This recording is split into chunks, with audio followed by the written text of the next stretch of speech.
When I picked up the phone to ask my son Max when his wedding would be, my daughter-in-law Lena looked me right in the eye and said with a chilling smile, "Oh, we already got married yesterday. We only invited special people." The words hit me like a bucket of ice water. Special people. I, who for 3 years had paid their monthly rent of $500, bought every piece of furniture in their house, and filled their refrigerator when they had nothing to eat. I was not a special person. I stood there in the living room of my own house, holding the phone as if it weighed 1,000 pounds, watching my son avoid my gaze while Lena made herself comfortable on the sofa I had bought for them. The pale pink dress I had picked out for her wedding hung uselessly in my closet, along with the new shoes and the illusion of being part of the most important day of my only son's life. I had spent $200 on that dress, thinking about how nice I would look in Max's wedding photos in which I would never appear. For weeks, I had planned every detail. I had put money aside to give them $1,000 as a wedding gift. I had called my sister Diana in Chicago to tell her the good news. I had cleaned my house from top to bottom, thinking they might come celebrate with me after the ceremony. All of that collapsed in a second with those 4 poisoned words, "Only special people." Max finally lifted his gaze and said in a rehearsed-sounding voice, "Mom, it was an intimate thing, very small, just the 2 of us and the witnesses." But I knew it was a lie. I saw the photos on social media. I saw Lena's parents proudly posing next to the bride and groom. I saw her siblings toasting with champagne. I saw Lena's white dress, which I had helped finance with the $800 I had given her last month for her personal expenses. I saw everything I wasn't supposed to see. A week later, exactly 7 days after that humiliation, Lena called me with a completely different voice. She was no longer the confident woman who had excluded me from her wedding. Now she sounded desperate, almost pleading. "Renate, the rent is overdue. The landlord is pressuring us and says if we don't pay this week, he will kick us out. You forgot to make the transfer." Her voice trembled slightly, as if the world were ending. I was silent for a few seconds, remembering all the times I had run to the bank to make that transfer. All the times I had canceled my own plans to make sure they had a roof over their heads. All the times I had eaten beans and rice so I could give them money for their desires.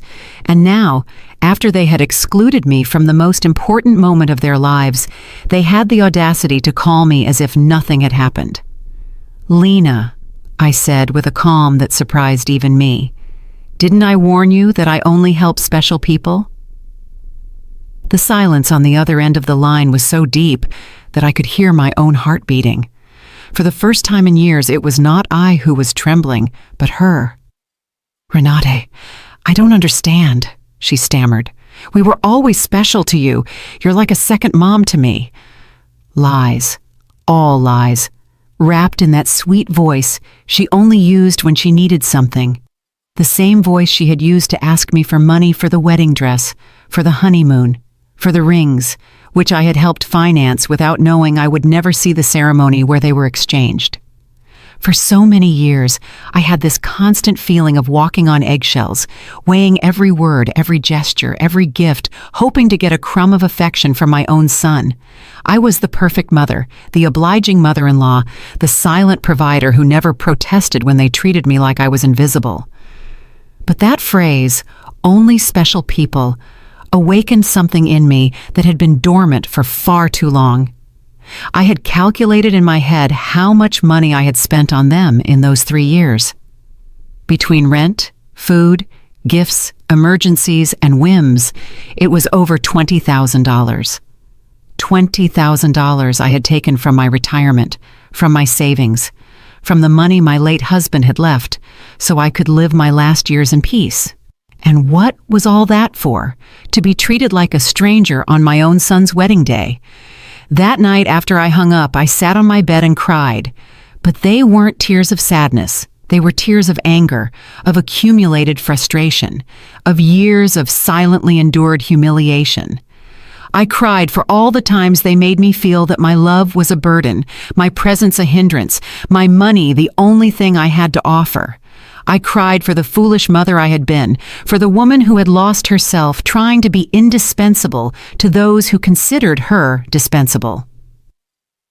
When I woke up the next morning, something inside me had changed. It was not just the pain of betrayal, it was something deeper, colder. I stood up and looked at myself in the bathroom mirror. The same tired eyes as always, the same wrinkles that told stories of years of giving love without getting it back. But there was something else in my gaze, a hardness I didn't recognize, a determination that had been buried under years of compliance. I went to the kitchen and made coffee, as I had every morning for 40 years, but this time I didn't think about calling Max to ask how he had slept. I didn't check my phone in anticipation of a message from him apologizing for the previous day's humiliation. For the first time in a long time, I was my own first concern of the day. I sat at the table where I had so often planned surprises for them, counted bills for their expenses, and cried silently when they treated me with indifference. Now, this table would be a witness to something completely different. I took out my checkbook, my bank statements, and started to do the math. I wanted to see, in exact numbers, the extent of my own foolishness. Monthly rent of $500 multiplied by 36 months was $18,000.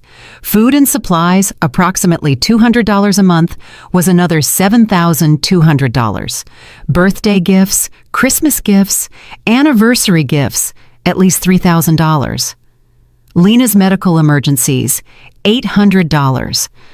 The car loan they never paid me back, $2,500.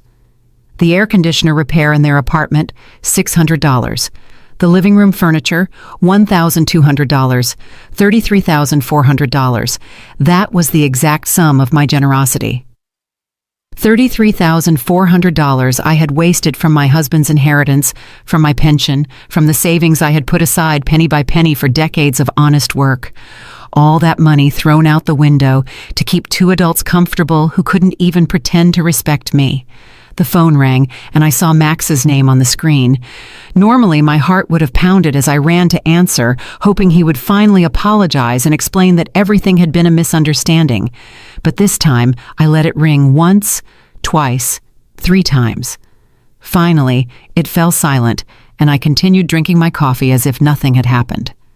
10 minutes later, it rang again. This time, it was Lena. I let it ring too. Then a text came from Max. "Mom, please answer. We need to talk." I deleted the message without replying. At 2 o'clock in the afternoon, I decided to go for a walk. I hadn't done that in months without a specific purpose, without an errand related to them. It was always the bank for transfers, the supermarket to buy them something they needed, the pharmacy for Lena's medications. Today, I went for a walk just because I wanted to. I walked past the park where I had often taken Max as a child. I remembered that sweet boy who hugged me tight and said I was the best mom in the world. When had he become this man who treated me like an ATM with feelings? When did I start confusing love with money? When did I start to believe I had to buy my own son's affection? At the bank where I had so often made automatic transfers, I stopped in front of the door. The branch manager, Mr. Klein, saw me through the glass and waved. I had known him for years. He had processed every one of my transfers to Max and Lena. He had watched my account drain month after month to fill theirs. I went inside and walked directly to his office. "Mr. Klein," I told him, "I need to cancel the automatic transfers I have programmed." He looked at me, surprised. For 3 years, these transfers had been as regular as the sunrise. "Are you sure, Mrs. Richter? Did something happen?" His concern was genuine, more genuine than any interest Max had shown in me in recent months. "What happened is that I finally opened my eyes," I replied. "I want to cancel everything, and I also want information on how to protect my accounts. I don't want anyone else to have access to my money." While Mr. Klein processed the cancellations, my phone didn't stop ringing. Max, Lena, Max again. It was as if they had developed radar to detect when their source of income was in danger. I turned the phone off completely. "Mrs. Richter," Mr. Klein said as he handed me the papers. "I apologize for intruding, but in all these years, I have seen you be very generous with your family. I hope you are not being pressured to make these changes." His words touched me deeply. This man, who barely knew me beyond bank transactions, showed more genuine concern for my well-being than my own son. "I'm not being pressured, Mr. Klein. On the contrary, I have finally stopped pressuring myself." When I left the bank, I felt strangely light, as if I had left an enormous burden in that office. For the first time in years, my money was entirely mine. I had no financial obligations to people who saw me as a resource instead of a person. I went home and thought about all the things I hadn't done to please Max and Lena. The trips I hadn't taken to save money for them, the friends I no longer saw because I was always available for their emergencies, the hobbies I had given up because every dollar I spent on myself was $1 less for their needs. When I got home, I found 3 cars parked in front of my door, Max's, Lena's, and one I didn't recognize. I could see movement inside my house through the windows. My blood ran cold. They had keys. I had given them keys because I trusted them, because I thought they would one day take care of me just as I had taken care of them. I took a deep breath before opening the door. It was time for the first real confrontation of my new life. I opened the door to my house and saw a scene I will never forget. Max was sitting on my sofa with his head in his hands. Lena was pacing back and forth like a caged animal, and an older man I didn't know was going through papers on my dining table. My papers, my personal documents. "What is happening here?" I asked in a voice that sounded louder than I expected. All 3 of them looked at me as if I were the intruder in my own house. Lena was the first to speak, and her voice had that desperate urgency I had already heard on the phone. "Renata, thank God you're here. We need to talk. Mr. Fisher is from the law firm we consulted about your situation." "My situation?" The question came out of my mouth with a calm that surprised me. "What situation? I'm doing perfectly fine." Max finally lifted his head and looked at me with those eyes that once belonged to an innocent child and now only reflected financial panic. "Mom, we went to the bank and they told us you canceled all the transfers. Mr. Klein explained that you also blocked our access to your accounts.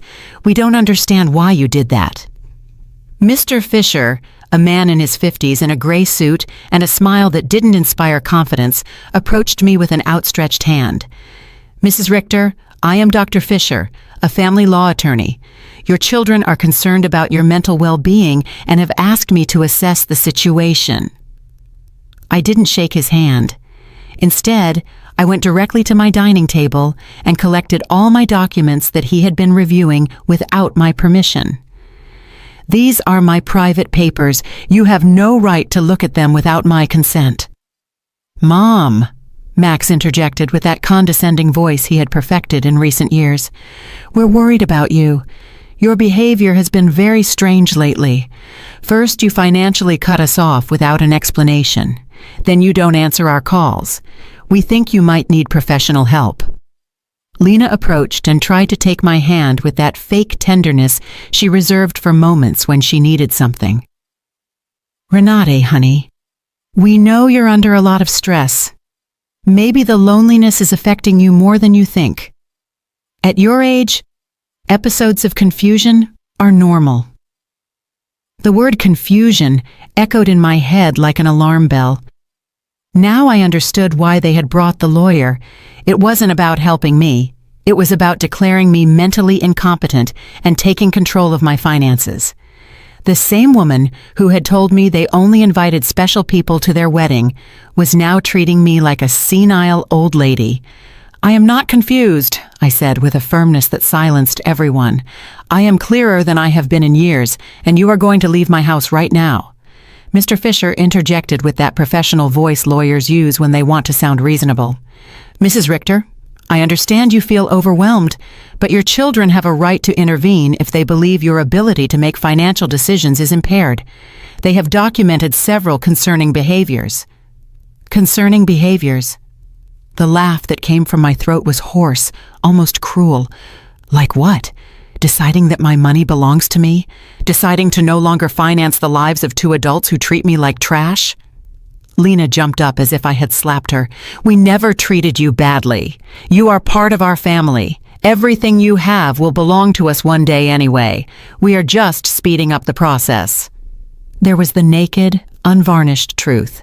Everything I had would one day belong to them. In their minds, I was already dead and they were just collecting their inheritance in advance. It didn't matter if I had 70 years or 70 days left. To them, I was just an ATM with legs that had become problematic. "Out," I said, pointing to the door. "All three of you get out of my house." Max stood up with that angry, childlike face he made when he didn't get his way.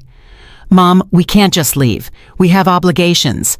The rent, the car payments, the credit card you co-signed for. You can't just cut us off from one day to the next." "I can't?" My voice rose for the first time in the entire conversation. "Who says I can't? For years I have paid rent that wasn't even in my name. I filled a refrigerator in a house where I was not welcome. I financed a life that clearly had no place for me." Mr. Fisher took a folder from his briefcase and placed it on my table. "Mrs. Richter, we have prepared some documents that could facilitate this transition. A power of attorney that would allow Max and Lena to manage your finances more efficiently. This would just be temporary until you feel better." I took the folder and, without even opening it, threw it directly into the trash can. "The only transition that is going to happen here is yours to the front door." Lena started to cry, but they weren't tears of sadness. They were tears of frustration, of contained rage. "You can't do this to us, Renate. We were counting on you. We made plans based on your support. We bought things. We took on financial obligations because we knew we could count on you." "Obligations based on my money," I replied. "Not on my well-being, not on my happiness, not on my company, just on my money.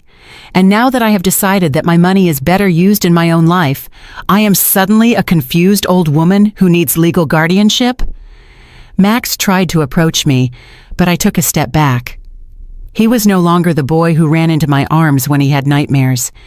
He was a 35-year-old man who saw his mother as an obstacle between himself and a comfortable life financed by others. "Mom, we made mistakes," he said in a voice that was supposed to sound remorseful. "The wedding was a misunderstanding. Lena was nervous. I was under pressure. We can fix this if you just become reasonable again." Reasonable. The word tasted bitter in my mouth. Being reasonable means continuing to pay for your life while you treat me like a stranger. It means pretending it doesn't hurt to have been excluded from the most important day of my only son's life. Mr. Fisher packed his papers with the efficiency of someone who is used to having proposals rejected. "Mrs. Richter, this is not over. Your family has legal options. If you are indeed making irrational decisions due to mental health problems, a judge can determine that you need guardianship." His words were like a blow. I realized this was not just a manipulative family visit. It was a real legal threat. They wanted to declare me incompetent to manage my own affairs. "Mr. Fisher," I said, looking him directly in the eyes, "I suggest you do your research thoroughly before you threaten a 71-year-old woman who has managed her finances flawlessly for 40 years, who raised her son alone after the death of her husband, who ran a household and worked honorably until retirement, and who until last week financially supported two completely capable adults." Lena stopped crying and looked at me with a coldness that finally showed her true face. "This won't stay like this, Renate. We have rights and lawyers too." "Perfect," I replied. "Hire all the lawyers you want, with your own money, of course, because mine is no longer available to finance your legal tantrums." The three of them walked to the door with the wounded dignity of people who are not used to being told no. Before he went out, Max turned to me one last time. "Mom, this is going to end very badly for you. You're going to end up alone, with no one to take care of you when you really need it." "Max," I said with deep sadness, but also with crystalline clarity, "I am already alone. The difference is that now it's by my own choice, not by your neglect." As I closed the door behind them, I stood in my living room, surrounded by the most beautiful silence I had heard in years. It was the silence of freedom. That night, I couldn't sleep, but not out of sadness or regret, but out of adrenaline from having reclaimed control of my own life. I lay awake in bed, planning my next steps like a general preparing for a battle. If Max and Lena wanted to fight, I would give them a war, but it would be a war I would fight with intelligence, not with emotion. At 6 o'clock in the morning, I was already dressed and ready to go. My first stop was the office of attorney Mr. Weber, a man I had met years ago when I was handling my husband's will.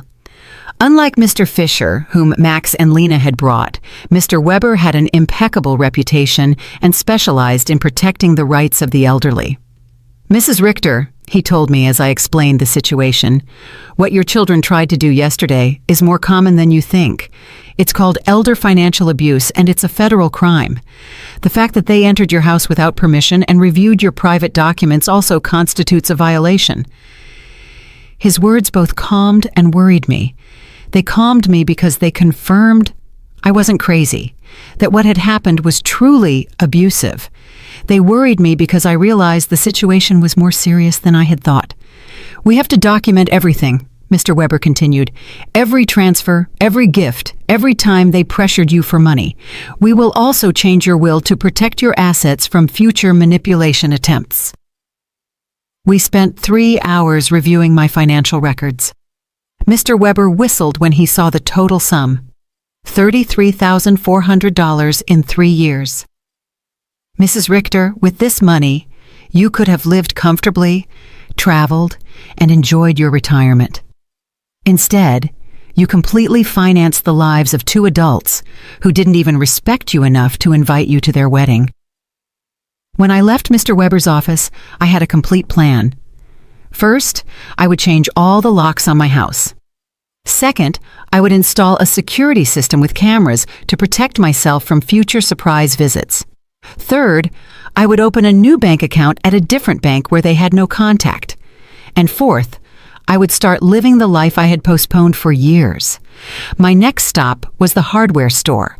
The owner, Mr. Summer, had known me for years because I was always buying things to fix Max and Lena's apartment. This time was different.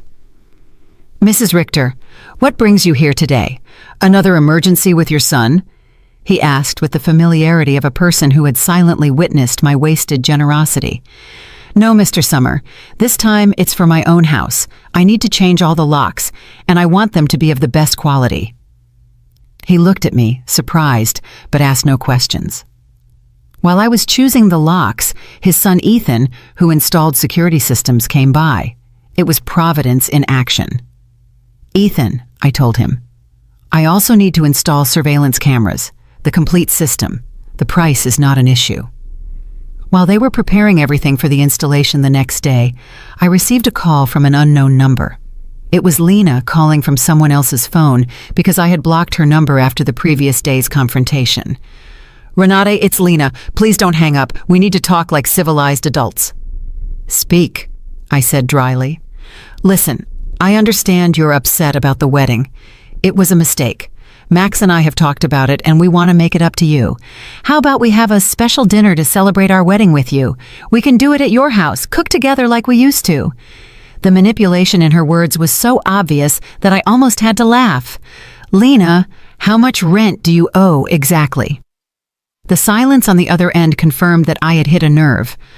Well, it's 2 months, $1,000 total. But I'm not just calling for that, Renate. We really miss you in our lives." "Do you miss me or my money?" I asked directly. "Both," she replied with a surprising honesty. "Renate, I won't lie to you. Yes, we need your financial help, but we love you too.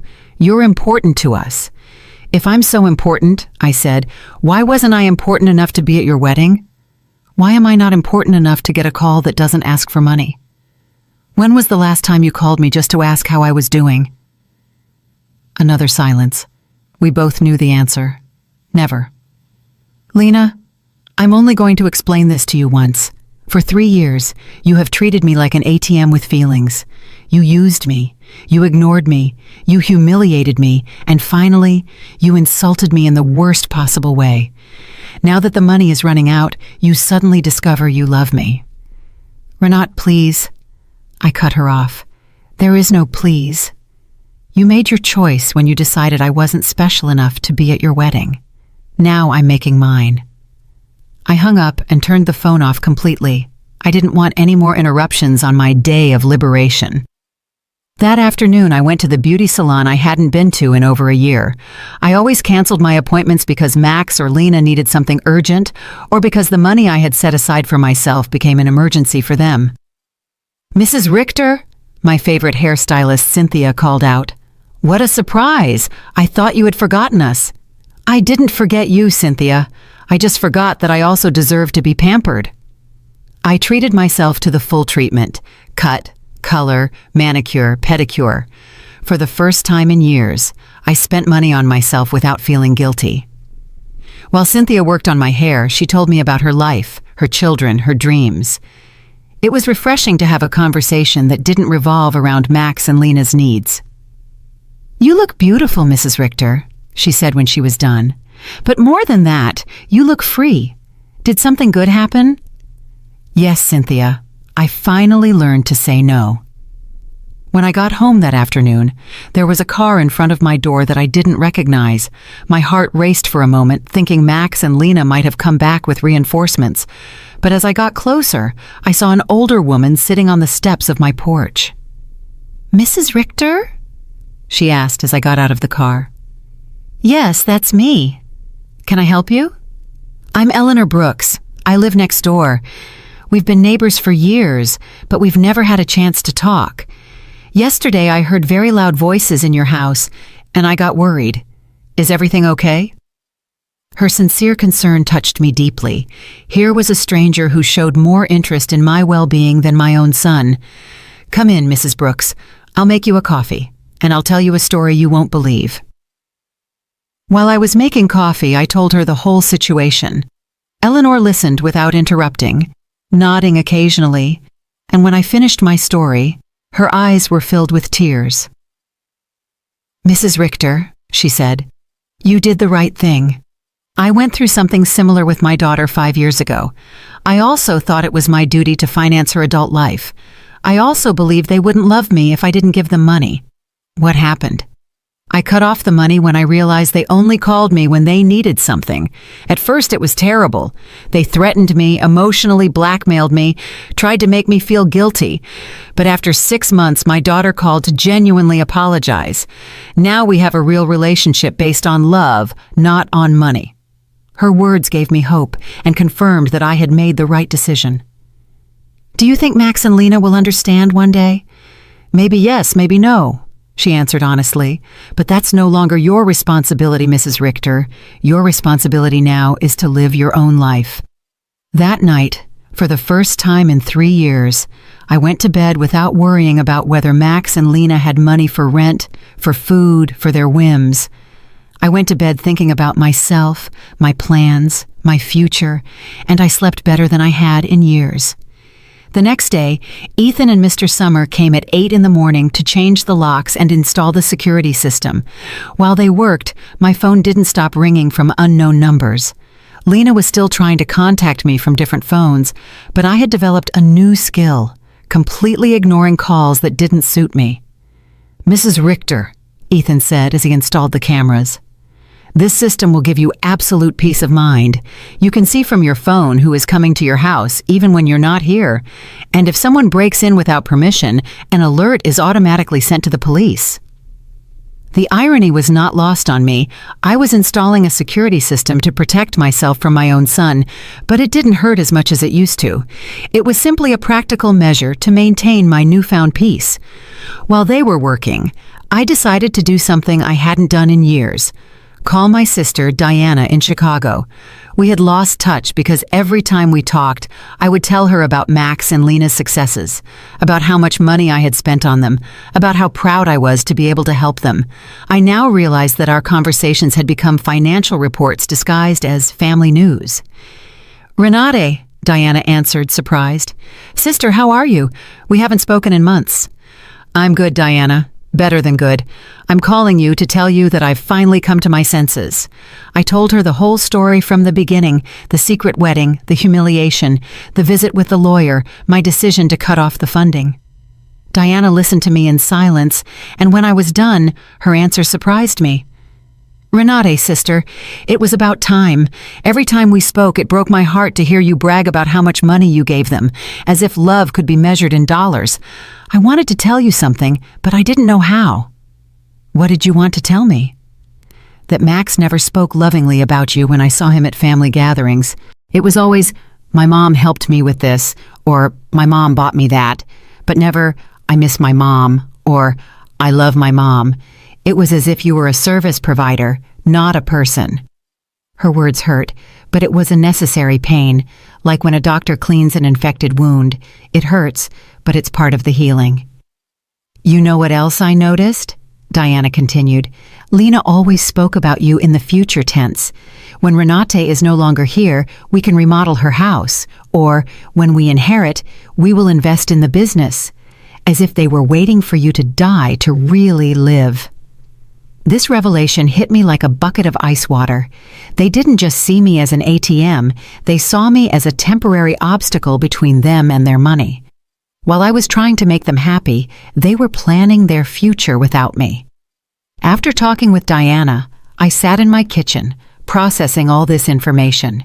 Years of marriage to a man who truly loved me, 35 years of raising my son alone after my husband's death, and 3 years of financing 2 adults who saw me as a $100,000 obstacle.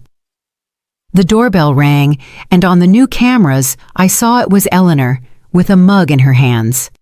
I opened the door, and she handed me a fresh brewed coffee. "I thought you might need some company after everything you told me yesterday," she said, with that sincere smile I had already come to appreciate. We sat in my living room, and Eleanor told me more details from her own experience. "My daughter said the exact same thing to me that Lena says to you. You're like a second mom to me. We're special to you. Everything will be ours one day anyway." Those are rehearsed phrases, Mrs. Richter. They learn them from the Emotional Manipulation Handbook. "Do you think such a handbook exists?" I asked half-jokingly. "Not officially, but it seems everyone reads from the same book. Chapter 1 is, Make her feel indispensable. Chapter 2 is, Create constant financial emergencies. Chapter 3 is, When she resists, question her mental health." We laughed, but it was a bitter laugh. It was both funny and tragic to recognize such predictable patterns in our own children's behavior. "Did you ever feel guilty for cutting off the money?" I asked Eleanor. "Every single day for the first 3 months," she answered honestly. "But then I started to see the results. My daughter had to get a second job. Her husband stopped playing golf every weekend and started looking for extra work. They learned to live within their means, and more importantly, they learned that I was a person, not a resource. That afternoon, I decided to do something I had postponed for years: visit my husband's grave. I always made excuses not to go because Max or Lena needed something urgent, or because the taxi fare was better invested in one of their emergencies. The cemetery was quiet and beautiful. Robert's grave looked a bit neglected because I hadn't been there to clean it in months. I sat on the grass next to his headstone and talked to him as if he were alive. "Robert, my love, I think I lost myself for a while. After you left, I put all my energy into Max. I wanted to be the best mother in the world, thinking somehow he would grow up without a father. But I think in the process, I forgot to be myself." The wind blew gently, and for a moment, I felt like he was listening to me. "Our son has become someone I don't recognize. Or maybe he was always like this and I didn't want to see it. His wife is, well, you know how she is. The money you left for me to live peacefully, I spent it taking care of them. But not anymore, my love. I have learned." I cleaned his grave, replaced the withered flowers with new ones, and stayed there for another hour, simply enjoying the peace. For the first time in years, I was not in a hurry to get home to solve a crisis for Max and Lena. When I got home, there were 3 cars parked in front of my door again. My heart raced, but this time I was prepared. The cameras showed me that it was Max, Lena, and 2 other people I didn't recognize. Everyone seemed agitated, talking to each other and pointing at my house. I didn't get out of the car. Instead, I called Mr. Weber, my lawyer. "Mr. Weber, they are at my house again. This time they've brought more people. What should I do?" "Don't get out of the car, Mrs. Richter. I'll be there right away and I'll call the police. After our conversation yesterday, I requested a temporary restraining order. They are not allowed to be on your property." Minutes later, Mr. Weber and 2 police patrol cars arrived. I watched the officers talk to Max and Lena, saw my son gesticulate angrily, saw Lena crying again, but this time her tears did not move me. One of the officers approached my car. "Ma'am, you can get out safely. Your visitors are going to leave immediately." As I got out of the car, Max shouted at me from the street, "Mom, this is ridiculous. We're your family. You can't call the police on your own son." "Max," I replied with a calm that surprised even me. "Family doesn't threaten lawsuits for mental incompetence. Family doesn't break into people's homes without permission. Family doesn't treat their mothers like ATMs. Lena screamed from across the street. "You're going to pay us everything you owe us. We have bills you co-signed for. You can't just abandon us like this," Mr. Weber interjected. "Mrs. Brooks, any future communication must be through my office, and I suggest you consult with an attorney before making collection threats, because my client has full documentation of all the payments she voluntarily made for 3 years." I watched them drive away in their cars, defeated but not giving up. I knew this wasn't over, but for the first time in this situation, I felt confident. I had professional help. I had emotional support from Eleanor. And more importantly, I had mental clarity about what was right and what was wrong. That night, Eleanor invited me to her house for dinner. I met her daughter who was visiting, and I was able to see with my own eyes what a healthy family relationship looked like. They spoke respectfully to each other, asked sincerely about each other's lives, and laughed together. The daughter didn't ask for money once the entire evening. "I wanted that with Max too," I confessed to Eleanor after her daughter had left. "And maybe you'll get it one day," she replied. "But first, he has to learn that you are a person who deserves respect, not just a source of income." For the first time in weeks, I went to bed feeling hopeful about the future. The next few days were strangely peaceful. The surveillance cameras showed me that Max and Lena were driving past my house several times a day. Sometimes slowly, sometimes they parked for a few minutes, but without getting out. It was as if they were studying my routine, looking for the perfect moment for their next move. Mr. Weber had advised me to document every one of these visits, so I kept a detailed log with the date and time. "Their persistence will work in our favor," he had said. "Every time they show up after we've told them not to approach, it strengthens our case for a permanent restraining order." On Friday morning, I was calmly having breakfast when the doorbell rang. The cameras showed me a very well-dressed young woman with a folder in her hands and a professional smile. I didn't recognize her, but something about her posture told me it was not a social visit. "Good morning, Mrs. Renati Richter," she said as I opened the door. "I am a social investigator from the Office of Senior Services. We have received a report that you may be in an at-risk situation and we need to conduct a wellness check." My blood ran cold. Max and Lena had escalated the situation. It was no longer just threats from private lawyers. Now they had involved the government. "Can I see your ID?" I asked, trying to stay calm. "Of course." She showed me an official ID that looked genuine. "I am social worker Mrs. Schmidt. Can I come in and talk to you?" I let her in, knowing that a refusal would have been worse for my case. Mrs. Schmidt sat down in my living room and took a form out of her folder. "Mrs. Richter, we have received reports that you have shown significant changes in your financial behavior, that you have cut off communication with your family, and that you have shown signs of paranoia by installing unnecessary security systems. We were also told that you have refused medical and legal help from your loved ones." Every word had been carefully chosen to make me sound like a mentally disturbed old woman. I recognized Lena's handwriting in the wording. She had always been skilled at manipulating words to get what she wanted. "Miss Schmidt," I said with all the dignity I could muster. "I would like to call my lawyer before answering any questions." "Ma'am, this is not a legal interrogation. It's a wellness check. If you have nothing to hide, it should not be a problem to speak with me." The phrase, "if you have nothing to hide," infuriated me. It was the same logic abusers used to justify their invasions. If you're innocent, you shouldn't complain about your privacy being violated. "Miss, I'm calling my lawyer. You can wait here or come back another day, but I will not answer any questions without legal representation present." I called Mr. Weber, and he was there within 20 minutes. When he came in and saw the social worker, his expression hardened. "Miss Schmidt," he said after checking her ID, "I hope you have a court order to be here, because my client is under my legal representation, and any unauthorized investigation constitutes harassment." "Sir?" Mrs. Schmidt replied with less confidence than before. "We have reports from concerned family members about the lady's well-being. It's our duty to investigate." "What family?" Mr. Weber asked dryly. "The same family that tried to get her to sign a power of attorney without representation. The same family that broke into her house without permission and checked her private documents. The same family that excluded her from important events while living off her money." Mr. Weber took a folder from his briefcase and placed it on the table. "Here, I have complete documentation of my client's financial and emotional abuse. $33,400 that were withdrawn from her accounts in 3 years. Systematic social exclusion and emotional blackmail. If someone needs to be investigated here, it is not my client." Mrs. Schmidt reviewed the documents with growing discomfort.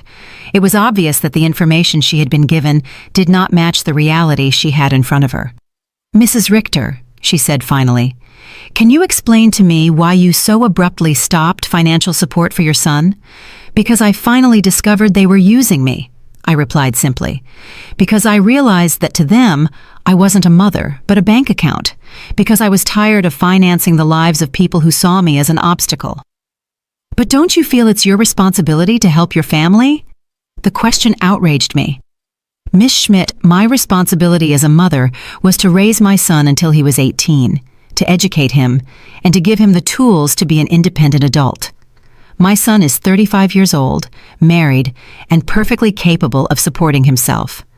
Financing his adult life is not my responsibility. It is my choice, and I have chosen not to do so anymore." Mr. Weber interjected. "Miss Schmidt, would you consider it normal for a 35-year-old adult to be unable to pay his own rent without the help of his 71-year-old mother?" Mrs. Schmidt did not answer right away. I could see she was reevaluating the entire situation. "Mrs. Richter," she asked after a moment, "do you manage your own finances completely? I can show you my bank statements, my investments, my tax payments. Everything is current and in order. Do you live independently?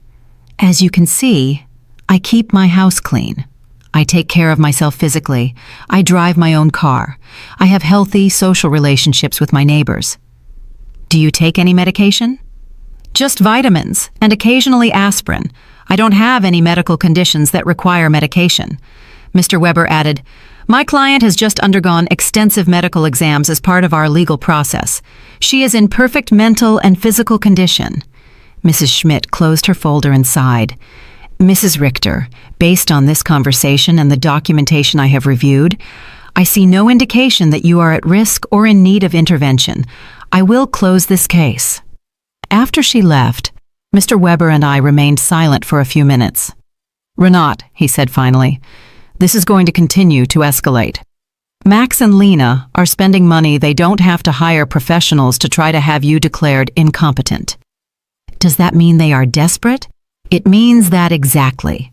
What else can they do? They can file a lawsuit for incompetence. It's expensive and hard to win, but if they find a sympathetic judge and a psychiatrist willing to testify in their favor, they could get a guardian assigned." The thought terrified me. They could take control of my money? "They could try, but we have solid evidence that you are completely competent and that they are motivated by greed and not by genuine concern." That afternoon, I called Diana to vent. "Sister," she said after hearing my story, "do you notice how far they are willing to go for money? They are risking family relationships, spending money on lawyers and doctors, destroying their own reputation, all to get access to your bank account again." Her words made me think. Max and Lena had completely revealed their true nature. There was no going back. There was no possibility of a genuine reconciliation. To them, I had never been a mother or a respected mother-in-law. I had always just been money on legs. This revelation, although painful, was also liberating. I no longer had to wonder if I was making the right decision. I no longer had to feel guilty for protecting myself. They had proven for themselves that my emotional and physical well-being was less important to them than my money. That evening, Eleanor came to visit with a surprise. She had invited her friends from the garden club to meet me. "Renate," she introduced me. "These are my friends Cynthia, who you already know from the salon, Maria, Carmen, and Elfrida. We have all been through similar situations with abusive family members." We spent the evening sharing stories. Maria had had to set boundaries with a brother who constantly asked her for money. Carmen had cut off her relationship with a daughter who only visited when she needed money. Elfrida had had to change her will after she found out her grandchildren considered her their retirement plan. "What hurts me the most," I confessed, "is not losing the money I gave them, but realizing that I never had the love I thought I had." "Renate," Elfrida said with the wisdom of her 80 years, "true love cannot be bought or sold. If you had to pay for it, it was never real." Her words were balm for my wounded soul. She was right. I had bought attention, not love. I had financed an illusion. "You know what I've discovered?" I said to my new friends. "That loneliness, surrounded by people who don't love you, is worse than being lonely on your own.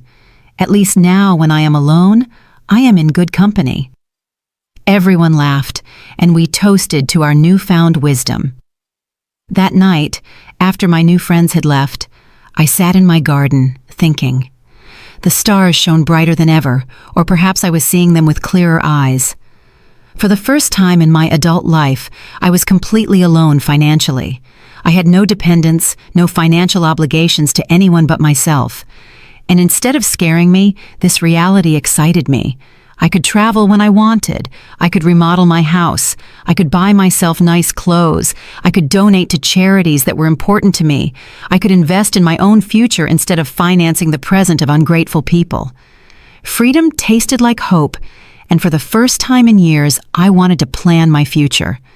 A month after the psychiatrist's visit, I thought I had finally won the war. I had settled into a beautiful routine. I calmly had breakfast and read the newspaper. I tended to my garden, had lunch with Eleanor or one of my new friends, and in the afternoons, I devoted myself to activities I had given up for years. I had started painting again, something I was passionate about before I became Max and Lena's personal financier.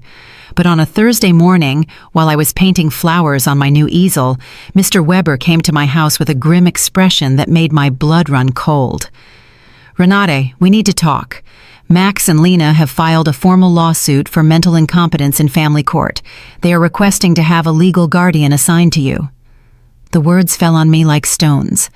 I knew it was a possibility, but hearing it out loud made it terrifyingly real. "Does that mean they can take control of my money?"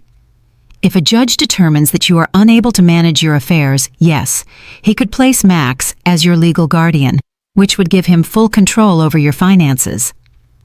I sat down heavily on my sofa, feeling the weight of the deepest betrayal I had experienced in my life. My own son was trying to legally declare me incompetent to steal my money.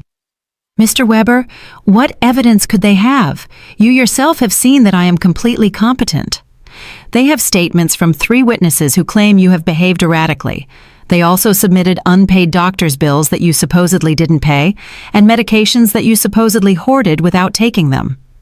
"But that's a lie. I don't have any outstanding doctor's bills or hoarded medications." "I know, Renate, but they have fabricated convincing evidence. They also have the statement from Dr. Lehman, who states that you refused to cooperate with a psychiatric evaluation, which they interpret as proof of mental decline." The manipulation was diabolical. They had turned my refusal to undergo an unnecessary exam into proof of a mental illness. They had used my instinct to protect myself from them as proof that I needed protection. "Who are the 3 witnesses?" Mr. Weber looked through his documents. "Lena, of course, a neighbor named Mr. Davis, and someone who claims to be your pharmacist, Mr. Green." Mr. Davis was the neighbor across the street, an unpleasant man who had always had problems with me because my friends sometimes parked in front of his house. Mr. Green was indeed my pharmacist, but I didn't understand what he could have against me. "I need to talk to Mr. Green," I told Mr. Weber. "Something's not right." We went to the pharmacy together that afternoon. Mr. Green received me, surprised and nervous. "Mrs. Richter, it's good to see you. How are you?" "Mr. Green, I was told you signed a statement saying I show erratic behavior with my medications." His face turned red as a tomato. "Mrs. Richter, your daughter-in-law came in a few weeks ago and asked about your medications. She said she was worried because you were acting strangely." "And what did you tell her?" "I explained to her that you only buy vitamins and occasional aspirin, that you don't have any regular medical prescriptions, but she insisted that this was proof that you weren't taking adequate care of your health." Mr. Weber interjected. "Mr. Green, did you sign a paper?" She brought a document that said I was confirming that Mrs. Richter had irregular medication purchases. I thought it was for her health insurance or something. I didn't know it was for a lawsuit. My own pharmacist had been tricked into signing something he didn't fully understand. Lena's manipulation knew no bounds. "Mr. Green," I said, "I need you to write a statement explaining exactly what happened and clarifying that I have no problems with medications." "Of course, Mrs. Richter, I am terribly sorry for this misunderstanding." After the pharmacy, we went to confront Mr. Davis. When we knocked on his door, he received us with obvious hostility. "What do you want, Mr. Davis?" Mr. Weber said. "I understand you signed a statement about my client's behavior." "And you're right, I did. That woman is crazy. She's been acting strange for weeks."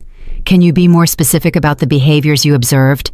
"Installing cameras as if she lived in a war zone, having strangers visit all the time, yelling at her family in the street." I realized Mr. Davis had taken everything out of context. The cameras had been installed for protection. The strangers were my new friends. The yelling was me defending my house from Max and Lena's invasions. "Mr. Davis," I said, "do you know why I installed the cameras?" "No, and I don't care." "To protect myself from my son and daughter-in-law, who broke into my house without permission and threatened me." "That's what a crazy person would say," he replied cruelly. There was no way to reason with him. His statement was based on superficial observations, maliciously interpreted. That evening, Mr. Weber and I sat down to plan our defense. "Renate, we need our own psychiatric evaluation. I have a colleague, Dr. Moore, who is an expert in assessing mental capacity. She can officially confirm that you are completely competent." What if Max and Lena have bribed the judge? What if none of this matters because they have already decided to declare me incompetent? "Renate, the legal system is not perfect, but it's not completely corrupt either. We have solid evidence of your mental competence and their financial motivations. We are going to fight this." The next day, I went to my appointment with Dr. Moore. She was a woman in her 50s with kind but astute eyes. "Mrs. Richter, I'm going to ask you a series of questions and tests to assess your mental capacity. Take your time and answer honestly." For 2 hours, she asked me questions about my memory, my reasoning ability, my financial understanding, my emotional health. She also gave me cognitive tests and asked me to solve mathematical and logical problems. "Mrs. Richter," she said at the end, "your results are well above average for your age. You are not only mentally competent, but your cognitive function is excellent." "Doctor, why do you think my family is doing this?" "Based on what you've told me and the documents I've reviewed, this seems to be a classic case of elder financial exploitation. Unfortunately, it's more common than people think." I left the consultation feeling validated, but also sad. The professional confirmation of my mental health was a relief, but it also confirmed that the lawsuit was real and necessary. That afternoon, Eleanor organized an emergency meeting with all our friends from the garden club. When I told them about the incompetence lawsuit, everyone was outraged. "Renate, Maria said. "We will testify in your favor. We have been with you for weeks, and anyone can see that you are doing great." "Better than great," Cynthia added. "You are clearer and stronger than many 40-year-old women I know." Elfrida, with her 80-year-old wisdom, took my hands. "Renate, my dear, what your children are doing is nothing new. For generations, greedy children have tried to declare their parents insane to get their money. But you have something many of these victims didn't have: documentation, legal support, and friends who can testify for you." Her words gave me hope. I was not alone in this fight. I had an army of strong women who had witnessed my transformation firsthand. "You know what the saddest thing about all this is?" I said. "That Max and Lena are willing to destroy any future possibility of reconciliation for money. Even if I were willing to forgive everything so far, there's no going back from this." "And maybe that's for the best," Cynthia replied. "At least now you know exactly who they are and you can act accordingly." That night, for the first time since this nightmare began, I really cried. Not out of sadness, but out of grief. I said my final goodbye to the son I thought I had, to the dream of a loving family, to the illusion that unconditional love was reciprocated. But something new also emerged within me, an iron determination not to let myself be stripped not only of my money, but also of my dignity and my freedom. The war had officially begun, but I was ready to fight. The trial came 3 weeks later. I woke up early, put on my best black suit, and looked at myself in the mirror with a determination I had never felt before. Today, not only my mental capacity would be judged, my dignity as a person, my right to live free from abuse, my value beyond my bank account would be judged. Mr. Weber came at 7 in the morning to go over our strategy one last time. "Renate, remember, the burden of proof is on them. They have to prove that you are incompetent. We just have to show that you are not." "And what if the judge is already biased?" "Judge Miller has a reputation for being fair. I researched his past cases, and he doesn't automatically favor families. He is dedicated to protecting the rights of the elderly." We arrived at the courthouse at 9 in the morning. In the hallway, I saw Max in a new suit that he probably bought for the occasion, and Lena dressed in black as if she were at a funeral. Maybe it was one, the funeral of our family relationship. When our eyes met, Max avoided my gaze, but Lena held my gaze with a coldness that confirmed that for her, this was just a business transaction. Their lawyer was an older, elegant man with the kind of confidence that comes from winning similar cases before.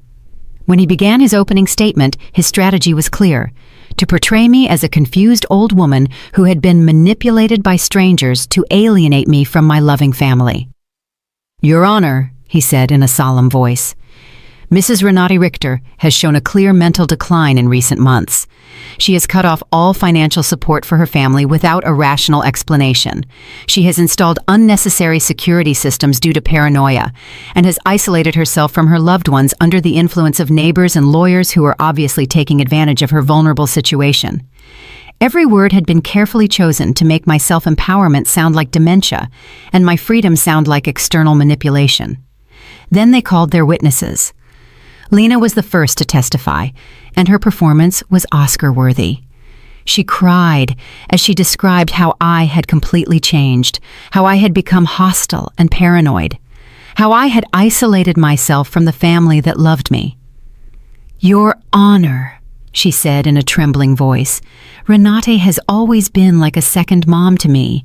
Seeing her mental decline has been devastating. We just want to help her get the care she needs."